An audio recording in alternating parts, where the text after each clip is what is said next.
E para analisar os temas que marcam a atualidade, são meus convidados Pedro Rodrigues e João Queiroz, ambos muito boa tarde, obrigado pela vossa presença. Pedro, começando por ti e naturalmente por esta Assembleia Geral de hoje, acima de tudo o que está a ser discutido ou que está em cima da mesa à venda da PT Portugal aos franceses da Altice, muitos pedidos de esclarecimento, muitas dúvidas, muitas incertezas, mas fica para já, e não falando ou não olhando apenas para o investimento feito na Rio Forte, que também gerou muita polémica, mas olhando para o início deste processo de fusão entre a PT Portugal e a Oi, olhando para a venda apenas alguns meses depois, algum dia esteve verdadeiramente em causa, para quem olha como tu para a empresa, a criação de um grande operador de língua portuguesa? Eu acho que sim, eu acho que esse era o objetivo inicial de toda esta fusão e toda esta conciliação de negócios dos dois lados do Atlântico. O investimento na Rio Forte per si justifica a venda agora, cerca de meio ano depois? Não, totalmente. Obviamente que isso é uma pedra e é um foco de desconfiança entre as duas empresas, segundo o que é público. Qualquer das maneiras, e principalmente as coisas não têm estado a correr nada bem para a Oi no Brasil. Ou seja, a empresa brasileira, ou os negócios domésticos no Brasil da empresa brasileira, não têm estado a correr bem. Continua a haver bastantes problemas a nível operacional com a empresa, a nível de cash flow, e, portanto, provavelmente o plano estratégico de toda esta operação e todo o negócio seria uma diminuição já maior da dívida que a Oi tem neste momento e, portanto, não conseguindo baixar esses níveis de dívida, torna-se muito difícil para a Oi fazer os investimentos que necessita de fazer e, portanto, encontra-se numa posição mais frágil do que eventualmente seria expectável quando todo este processo foi iniciado, porque este processo não se iniciou só o ano passado. A participação que a PT comprou da empresa brasileira já remonta, não tenho, 2013, antes até, foi no seguimento da venda da Vivo.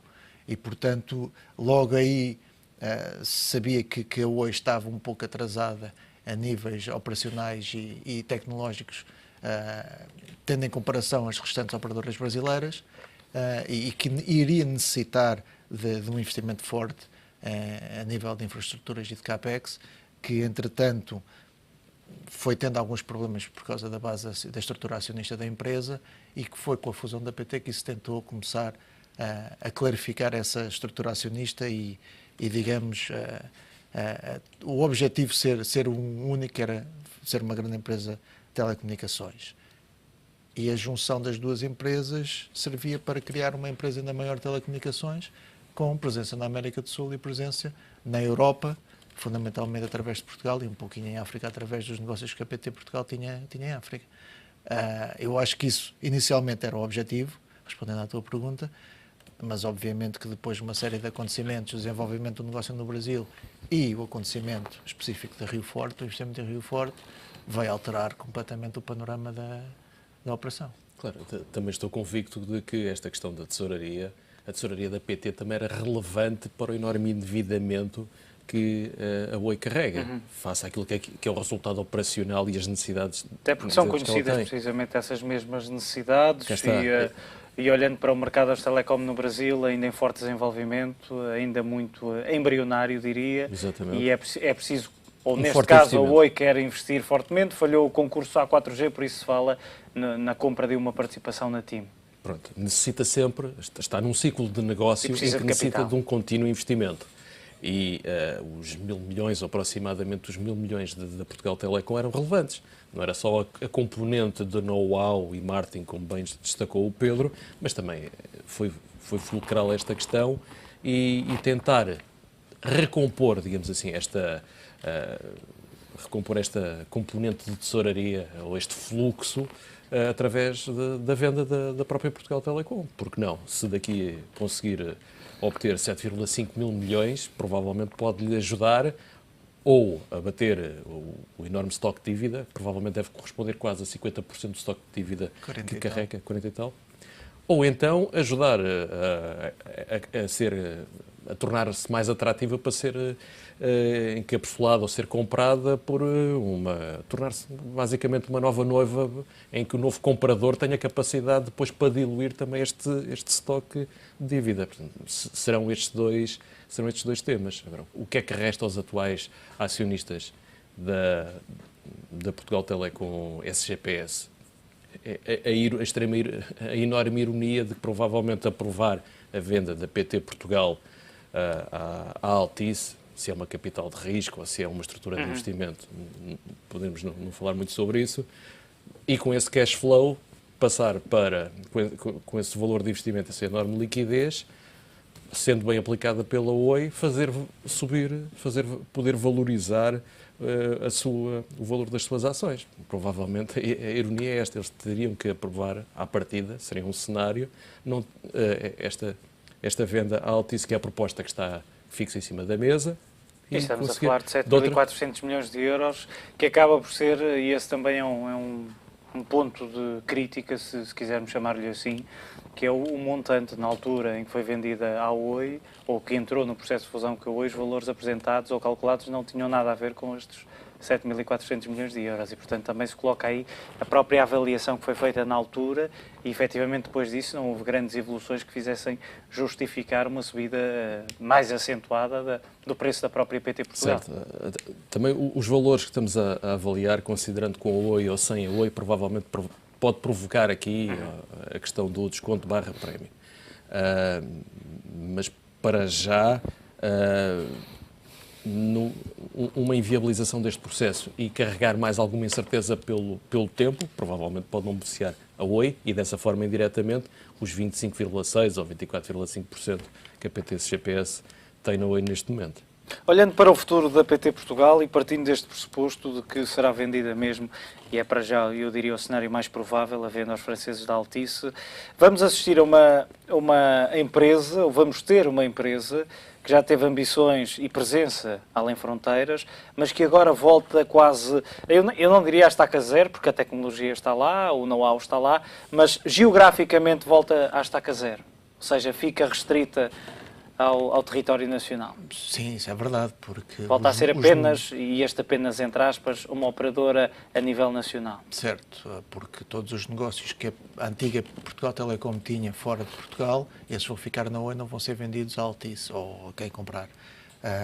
Sim, é verdade que, de qualquer das maneiras, a PT também encontra-se... A PT, antiga Portugal Telecom, já de alguns anos para cá, vinha a fazer um forte desinvestimento nos seus negócios internacionais.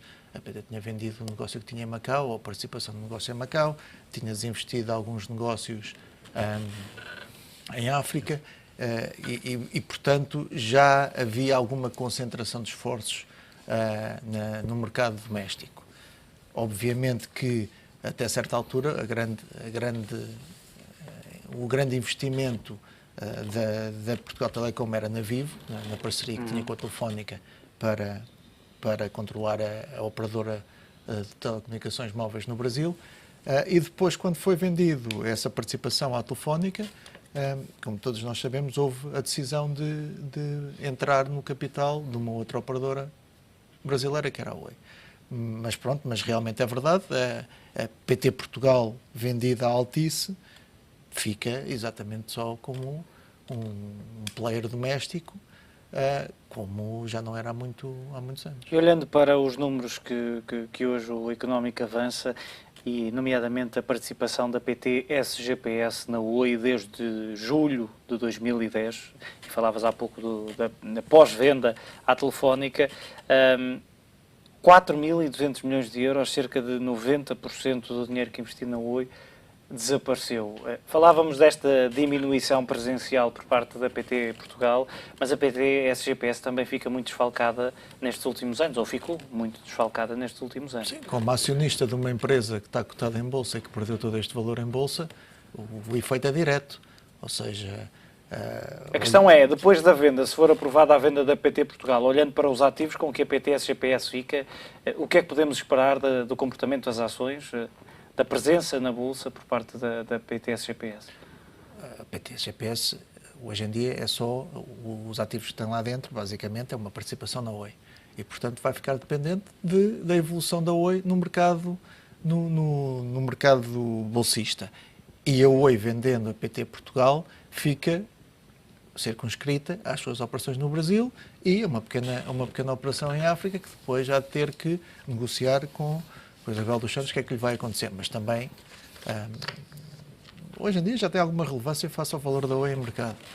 Mas tudo vai depender de como se desenvolver um mercado de telecomunicações brasileiro e de qual será a solução encontrada por parte da administração da Oi em tentar resolver os problemas que tem em cima da mesa. E se vai haver alguma fusão ou não com a TIM Brasil, se vai ser ou não comprada pela TIM Brasil, isso são tudo temas que estão em cima da mesa. Agora, é certo que a posição que hoje em dia a Oi tem no Brasil é uma situação frágil, não tanto sob o ponto de vista operacional, porque mesmo assim ainda tem alguma decalagem com as outras operadoras, mas mais sobre o ponto de vista financeiro. Ou seja, o balanço da Oi está altamente alavancado e, portanto, vai ser tudo a capacidade que a administração, que os administradores da Oi tiverem em dar a volta ao balanço e a este tema, que poderá eventualmente, se correr bem, fazer com que o valor da Oi suba no mercado, e se o valor da Oi subir no mercado, automaticamente e diretamente os acionistas da PTS-GPS vão beneficiar com isso. João, a mesma questão que é, partindo dos riscos que naturalmente estão associados a esta participação que a PTS-GPS terá na Oi e essencialmente na futura Oi, o que é que podemos esperar em termos de comportamento de mercado em relação aos títulos? Pressupondo que não se consegue fazer reversão de operação nenhuma da operação de fusão, não se pode voltar atrás. Também não vejo de que forma, do ponto de vista jurídico. E assumindo que provavelmente a forma menos dolorosa e mais eficaz, embora não seja eficiente, será este formato de alienação. Também a Oi já passou, tendo em conta a forma como eles lidaram com a questão da Portugal Telecom, não acredito que a capacidade, pelo menos não consiga ser construtivo na capacidade que a Oi, de per si, com a estrutura atual, tenha a capacidade de sozinha conseguir sobreviver no mercado brasileiro. Tendo dito isto, provavelmente após um cenário em que a PT Portugal sai do universo da Oi, com Altice, com reversão da operação, o que quer que seja, provavelmente aí só iria restar a possibilidade da Oi ser incorporada num processo de fusão, de aquisição, com a TIM, com a Vivo, ou quem mais possa aparecer. Já passou um prazo, 2 ou 3 anos, em que provavelmente eles perderam bastantes atributos para poderem conquistar o mercado. E o resto, os principais players no mercado brasileiro, não ficaram à espera que ele resolvesse a sua situação. Dito de outra forma, provavelmente os acionistas da Portugal Telecom SGPS, que está cotada no Euronext, futuramente poderão correr o risco, de uma forma construtiva também, de participar num aglomerado maior, num grande operador, Oi, vamos chamar Oi Vivo, TIM, quem mais quer que seja. Olhando para outra notícia que marca a atualidade, e porque ainda agora por baixo de ti, precisamente no Oráculo, estávamos a ver a Bolsa Portuguesa a subir quase 2%, a decisão do Banco Central Europeu avançou finalmente com o quantitative easing, 60 mil milhões de euros por mês, pelo menos até setembro de 2016, vai ajudar a resolver alguns, pelo menos, dos problemas da zona euro? Eu vou pela negativa. Pelo menos não tivemos uma surpresa má, uma surpresa negativa. Foi de acordo com as expectativas. E por isso o mercado está a reagir positivamente. Exatamente. Muitos investidores, pelo menos os mais pessimistas como eu, que já esperavam desde 6 de dezembro que isto fosse anunciado, também já não estava a acreditar que fosse agora, fosse depois dos acontecimentos na Grécia ou qualquer antevisão que viesse aí que pudesse haver. Confesso que não encontro aqui nenhum apontamento que tenha surpreendido. O valor acaba por ficar um bocadinho acima daquilo que... Mas no global, não é? Para um ano fica dentro daquele 1 trilhão que tem que expandir o balanço do BCE. O facto de começar em março, provavelmente há aqui mais algum espaço para ver como é que se vai redefinir ou se redesenhar a questão da dívida grega. e que impactos é que isso possa ter. E apesar de Draghi, a dada altura da conferência, ter dito que não havia exceções em relação à Grécia, não havia nenhuma alteração prevista, a verdade é que depois diz que se até julho a Grécia cumprir com determinados pagamentos, poderá então, a partir dessa altura, o BCE começar a comprar dívida também da Grécia. Eu penso, não sei se sonhei, mas acho que li nas entrelinhas que qualquer questão que haja em termos de dívida, soberana, corporativa, o que quer que seja, a hipótese de contaminação para os restantes membros do BCE ou Estados-membros que pertencem ao mecanismo do euro, também sofrerão eventuais consequências positivas ou negativas do que quer que aconteça. Isto amarra e também dá um cenário, dá uma outra estrutura ao que possa acontecer. Provavelmente pode haver aqui, não vai surgir só a Alemanha aqui a pressionar ou a criar um cenário de percepção de pressionar mais a grega para um determinado cenário, mas provavelmente poderá haver aqui mais uma perspectiva do dilema do prisioneiro, todos a tentarem encontrar uma outra solução se o resultado das eleições se conduzir precisamente para este ponto, que é nós não queremos sair do euro, mas queremos reestruturar. Até agora, tendo em conta que quase 75% desta dívida é detida pelo BCE, mais a FMI, mais as estruturas ISM ou FSF, não sei se entretanto estas siglas já desapareceram, foram trocadas, confesso, já me perdi. Se isto tudo está na mão da Europa, portanto, temos aqui um efeito de contágio bastante interessante. E confesso que não estou a ver como é que estamos preparados, passado 2 ou 3 anos, para dar a volta a esta situação, se não ter o linear e a usual linha de crédito para ajudar a Grécia a fazer aqui o pagamento do serviço da dívida durante mais tempo. Pedro, e apesar de termos uma mutualização parcial da dívida, e refira-se 20%, os restantes 80% ficam a cargo e em cargo de cada Banco Central. Portanto, o risco também fica muito patente e presente em cada país. É uma forma de impor mais obrigações aos governos de cada país, e quando digo obrigações, falo nas reformas estruturais que alguns países ainda têm que implementar, das exigências que se impõem, eu diria, a quase todos os países da zona euro. É esse o sinal que se quer deixar também, ao mutualizar 20%? Sim, também. É certo que o mercado esperava um bocadinho mais de mutualização, mas também essa questão da mutualização também é uma questão um bocadinho, tanto dá para um lado como para o outro, ou seja, ao fim e ao cabo, mesmo na parte mutualizada, cada país há de também contribuir com a sua cota-parte caso alguma coisa corra mal.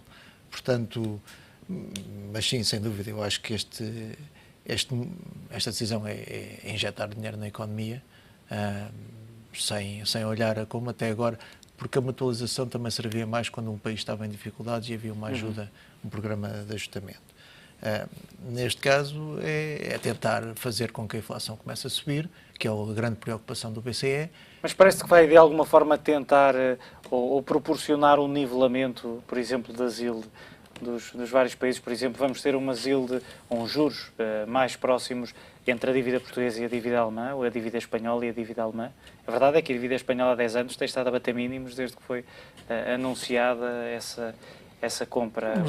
As compras vão ser feitas em proporção ao peso de cada país no sistema. Portanto, é óbvio que vai haver muito mais compras em montante da dívida alemã do que da dívida portuguesa, porque o peso da Alemanha na União Europeia é muito superior ao peso, portanto, logo aí também há proporcionalidade, portanto não podemos dizer logo à partida que poderá haver um nivelamento. Vai haver um nivelamento. O nivelamento vai acontecer não só por causa dessas compras, mas essas compras vão ser gerais, como pelo desempenho que cada país tiver ao longo destes próximos tempos e da sua capacidade de ter algum crescimento económico. De qualquer das maneiras, parece-me que confesso que me surpreende um bocadinho a resposta tão positiva do mercado.